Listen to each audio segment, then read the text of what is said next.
भारतामध्ये आणि युरोपमध्ये एक अत्यंत महत्त्वाची ट्रेड डीलर निगोशिएशन सुरू आहे, फ्री ट्रेड ॲग्रीमेंट. यामध्ये सध्या चांगली चर्चा सुरू आहे. जानेवारी 2026 मध्ये खूप चांगला पुश मिळाला.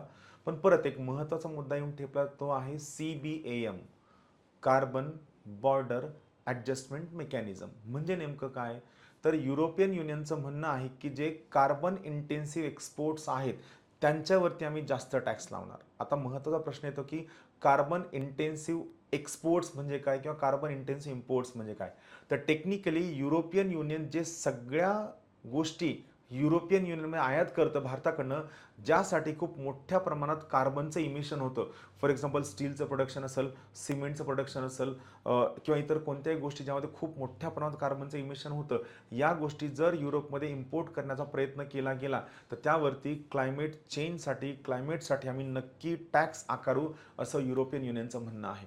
भारताकडनं म्हणणं आहे युरोपियन युनियन परत एकदा सेम गेम खेळत आहे की भारतासोबतच्या ट्रेड डीलला अडथळा आणण्यासाठी परत एकदा कार्बन टॅक्स, क्लायमेट चेंजचा वापर युरोपियन युनियन करत आहे, ज्याला भारतीय ट्रेड निगोशिएटर्सनी ऑब्जेक्शन नोंदवलेलं आहे.